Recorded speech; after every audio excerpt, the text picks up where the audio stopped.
Would you please speak further on time, measure, and space?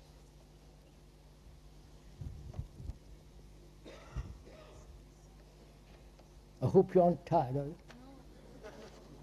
No, please, don't be polite. It doesn't matter. If you are tired, just quietly listen. As most of us are tired, our brains have become exhausted, right? By the usual repetition, going to the office, seeking pleasure, resisting conflict. Our brains, please realize they are tired brains.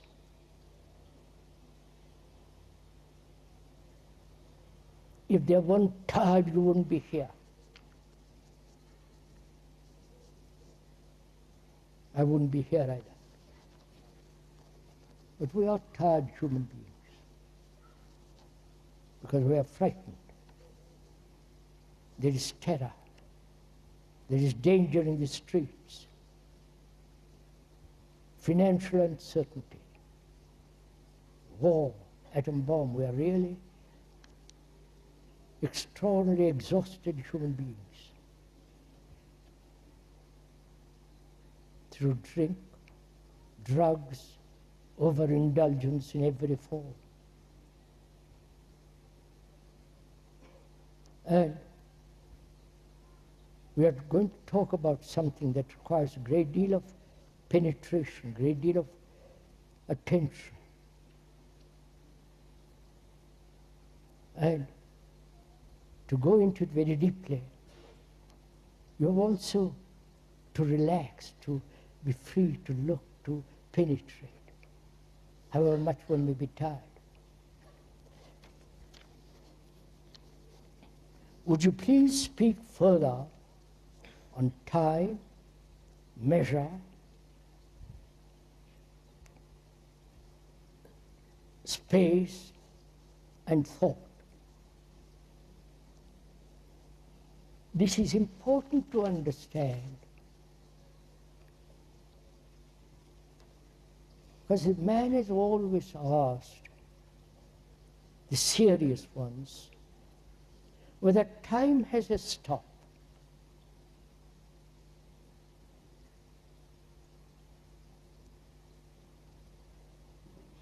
Whether man can ever be free from the limited, from the limited space he lives in. Not only physically, the physical space is becoming narrower and narrower because of overpopulation. Cities, we seem to live in flats, drawers that you pull out and pull back. You understand? Push back. Space physically is becoming very small.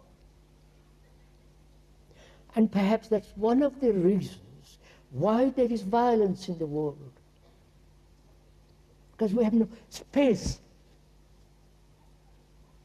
That's why big cities like New York, London, Paris, they breed violence. We're all too close together. This is one of the facts which have been investigated. They have put many rats in a small space. And these rats become totally disoriented. They eat their own children, they kill each other, exactly as we are doing. Because they have no space, physical. So this is a question that one must go into very, very seriously if you are interested.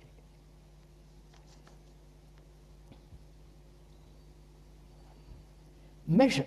There are three things: time, measure, space. What is time? what is space, what is measure. We are going to inquire into that. Time, measure, space.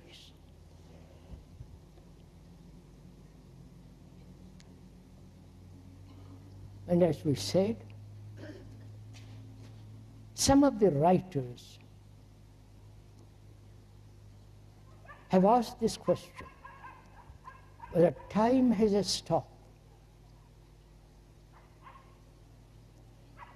Because psychological time we are talking about, not the chronological time by the watch, or you can't stop the sun from setting and rising.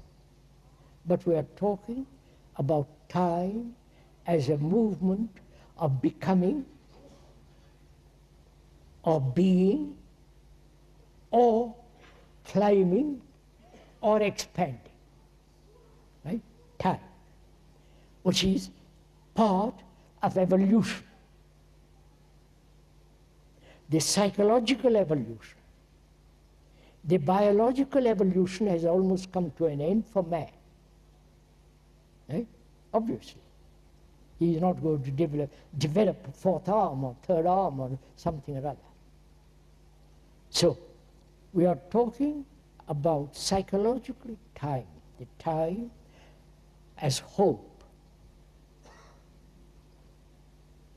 as something that has happened yesterday or last year, and that memory of it is time. The repetition of it is time. The endeavor to escape from it is time. You following on? To suppress it, to do something about it.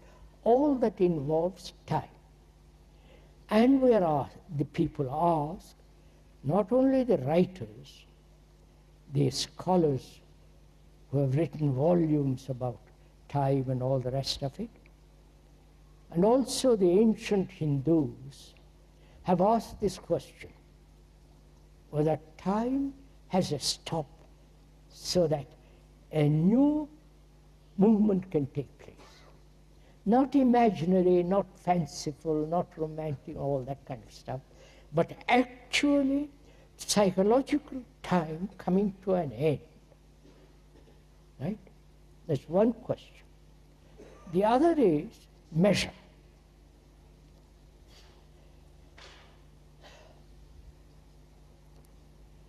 The whole technological world is based on measurement. If you had no measurement, there would be no technology. Right? Measurement, according to a ruler, or measurement by thought, and so on. Measurement. This measurement has become necessary to build an airplane, even to have this tech. And this measurement has been handed down to the Western world through the Greeks. I'm not a Greek scholar, but you can observe this. It's been the Greeks that were concerned, the ancient Greeks, were concerned with measurement. They were the originator of mathematics, so on, part of mathematics, and so on.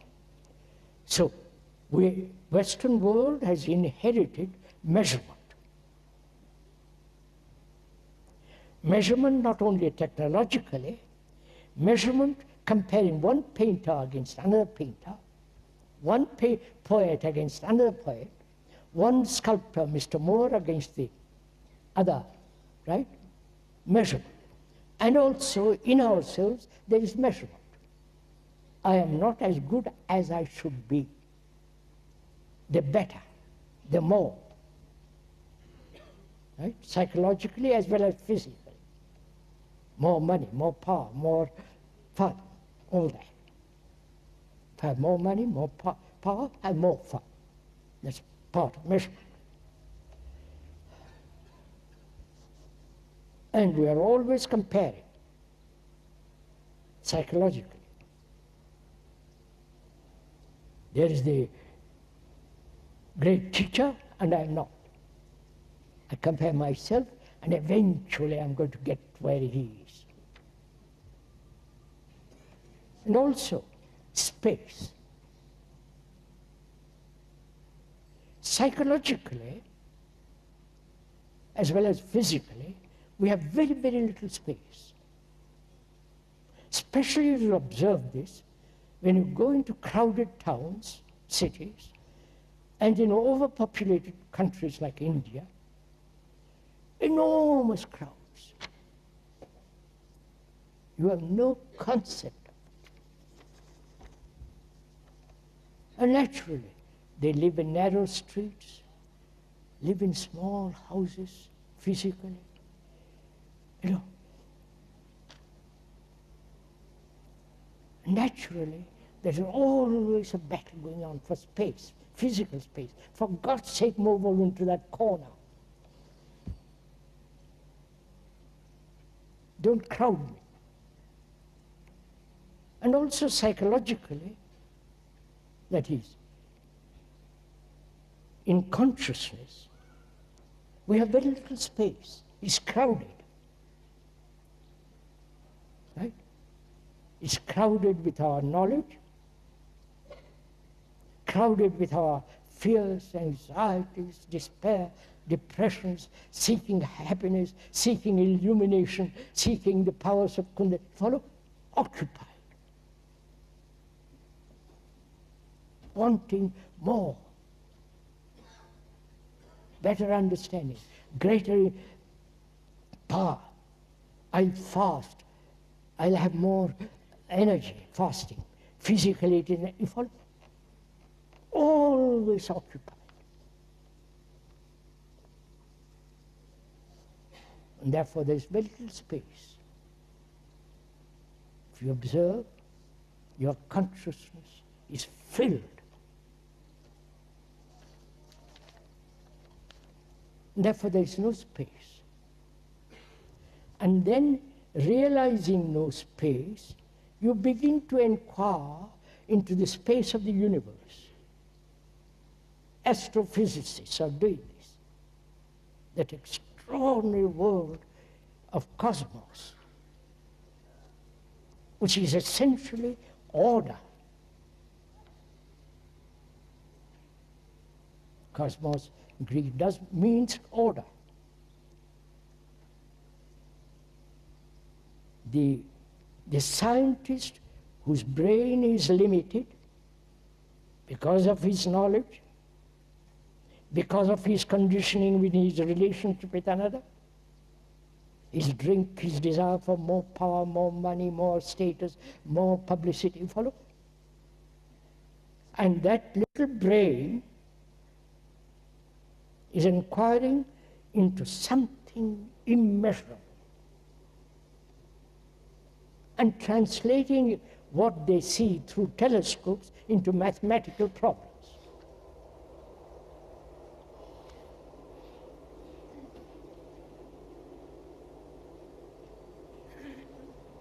I've answered the last question, sir, sorry.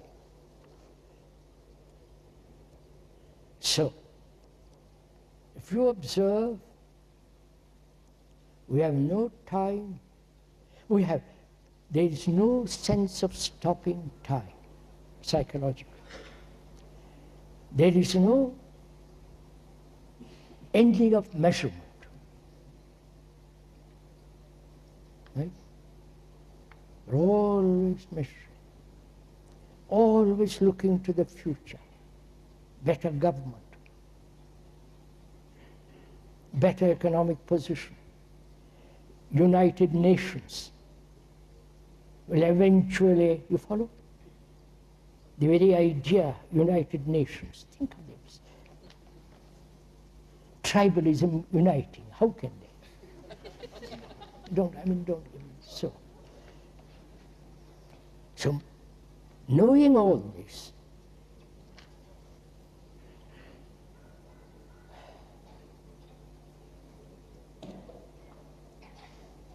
we're asking whether time, measurement, have a stop. that is essentially, is there a stop to thinking? You understand? Because time is thought. Time is movement. Today, tomorrow, yesterday, time is movement. And time is also chronological, it's movement. Thought is a movement, right? So, thought is the movement of time. Thought is time. And we are asking, is there a stop to time and to thought? Or is man everlastingly condemned to this movement, which is hell? You understand? Hell, forget that word. It's a Christian word. They have also their own particular word in Asia. And we're saying also measurement. In a part of meditation, the word meditation also means to measure. In Sanskrit also, ma is to measure. You understand? Meditation is measurement, the word. And the Sanskrit word also means measurement. And we are conditioned to measurement. Measurement is I am, I shall be. The ideal and the pursuit of the ideal. How near, closely I am approaching the ideal. I am violent and I must not be violent, which is a measurement. So measurement, psychologically as well as physically, is a movement of time thought. Right? And space. As our brain's mind consciousness is crowded, there is not a spot which is not covered. I don't know if you have noticed it. You may think that there is a space that's not covered, but when you think that it's not covered, that very thought is covered. You understand? Are you following this? When I think there is in me a field or a state which is immeasurable, which has immense space, which has no time. When I think about it, it is the product or the invention of thought, right? Therefore, it's part of thinking, part of measurement. Therefore, the concept of super ego is still part of that thought. So, this is our problem.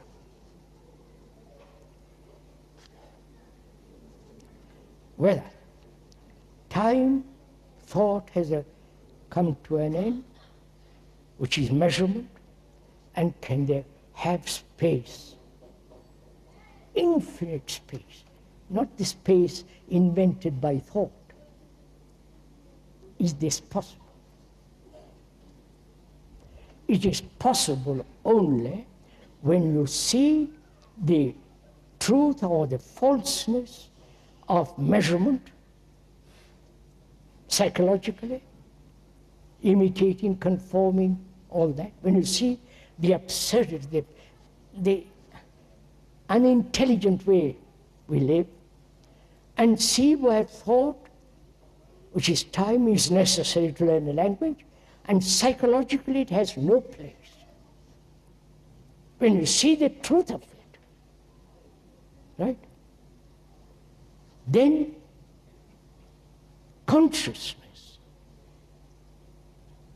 though it's crowded and beginning to dissipate, when you see that, the truth of that, then there is space.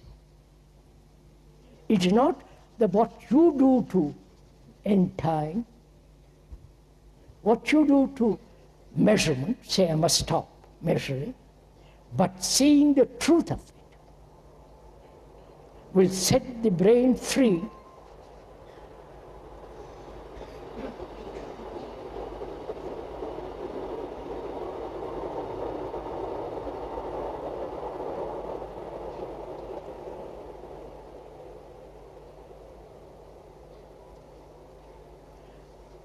will bring freedom to the brain. Because then you have space that is literally immeasurable.